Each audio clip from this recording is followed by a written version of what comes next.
Medinipur medical college হাসপাতালে প্রসূতি মৃত্যুর ঘটনায় চিকিৎসকদের গাফিলতির অভিযোগ তুলেছিলেন স্বয়ং মুখ্যমন্ত্রী। তবে এই অভিযোগকে কার্যত নস্যাৎ করে দিলেন ইন্ডিয়ান মেডিকেল অ্যাসোসিয়েশনের বেঙ্গল শাখার সদস্যরা। সোমবার সকালে মেদিনীপুর মেডিকেল কলেজের প্রিন্সিপালের সাথে দেখা করেন তারা। প্রিন্সিপালের সাথে প্রায় ৪৫ মিনিট বৈঠক করার পর তারা জানান সম্পূর্ণ নিয়ম মেনে সেদিন অপারেশন করেছিলেন জুনিয়র ডাক্তাররা। উপস্থিত ছিলেন সিনিয়র ডাক্তাররা। চিকিৎসকদের গাফিলতির অভিযোগের সপক্ষে প্রিন্সিপাল কোনো তথ্য নিতে পারেনি বলে দাবি করেন তারা। একই সাথে তারা এও দাবি করেন এমএমসি গাইডলাইন অনুযায়ী জুনিয়র ডাক্তাররা অপারেশন করতে বাধ্য। পুরো বিষয় নিয়ে প্রয়োজনে তারা মুখ্যমন্ত্রীর দ্বারস্থ হবেন বলে জানিয়েছেন আইএমএ বেঙ্গল শাখার সদস্যরা। আইএমএর তরফ থেকে সাসপেন্ড হওয়া ডাক্তারদের আইনি সহায়তা দেওয়া হবে বলে জানিয়েছেন। আমরা জিজ্ঞাসা করলাম এই যারা সাসপেন্ড হলো বা যাদের নামে শোকজ তো এখন হয়নি, খালি সাসপেন্ড হয়েছে। প্রথম কথা যে সাসপেন্ড হলো তাদের শোকজ হয়নি কেন, এটা কি আপনি সে তথ্য কিছু জানেন? তাদেরকে আত্মপক্ষ সমর্থন করার কোনো সুযোগ দেওয়া হয়েছে?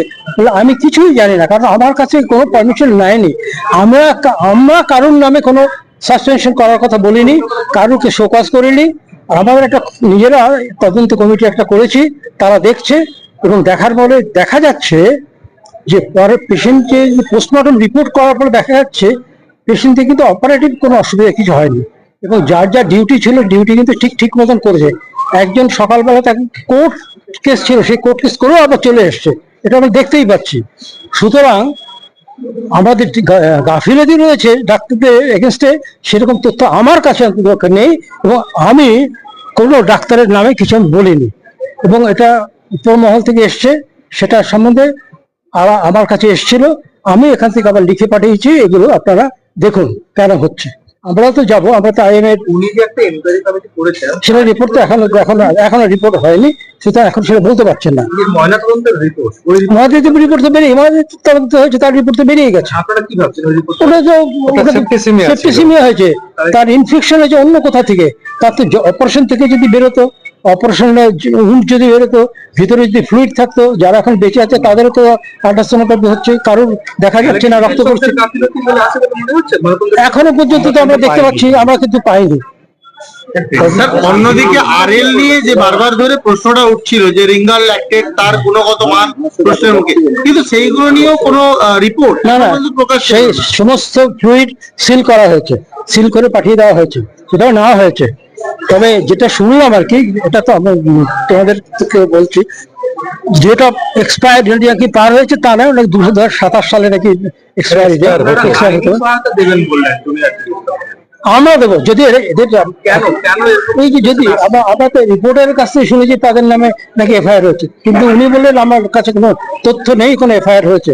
যদি সত্যি হয় তাহলে তাদেরকে আইনি সহায়তা দিতে হবে, তো সেটা আমরা দেবো। এরকম সিচুয়েশন আমরা দেবো, তো নিশ্চয়ই দেবো।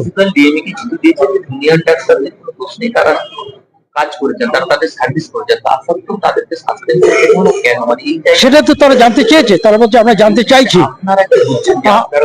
আমরা এই তথ্যগুলো নিয়েই আমরা যাব, ডিএমের কাছে যাব, এমনকি প্রয়োজনে আমার মুখ্যমন্ত্রীর কাছেও যাব যে এইগুলার কি ব্যাপারটা বলুন।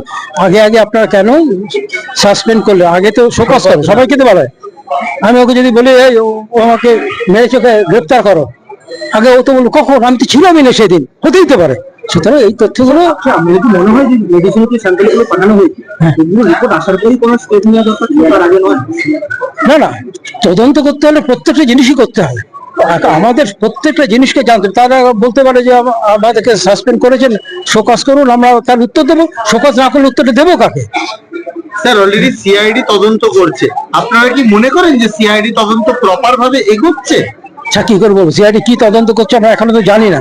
আমরা এখন যাচ্ছি সিএমএইচ এর কাছে, সিএমএইচ বলতে পারবেন যে কোনো এফআইআর হয়েছে কিনা, সিআইডি তদন্ত আপনারা কিন্তু দিয়েছেন কিনা। প্রিন্সিপাল তো বলছেন আমি তো দিইনি,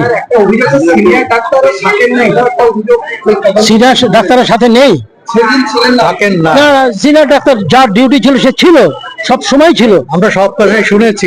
তারা সিনিয়র যারা ডিউটিতে থাকে। একটা জিনিস তোমাদেরকে জানিয়ে রাখি, আপনাদেরকে জানিয়ে রাখি, যে বলে না যে জুনিয়র ডাক্তার মানে পিজিটিরা তারা কেন সিজার করে, সিজার করতে তারা বাধ্য, গভর্নমেন্টের রুল। তুমি যদি 10টা সিজার না করো তাহলে তুমি পরীক্ষায় বসতে পারবে না, তাকে তো দিতে হবে। সামনে গাইডেন্সে প্রফেসর থাকবেন, সেদিনও ছিল। এবং তার মানে চিকিৎসকদের তরফে কোনো গাফিলতি ছিল না। এখনো আমরা পাইনি এত। ঠিক আছে, স্যার, আপনার নামটা আমার নাম চন্দন ঘোষাল, চন্দননগরে থাকি। আমি প্রেসিডেন্ট ইলেক্ট, ইনি হচ্ছেন vice president elect Ratan Chakraborty, vice president elect Surajit Dutta. আমি doctor Subhajit Bose, assistant finance secretary, IMA Bengal.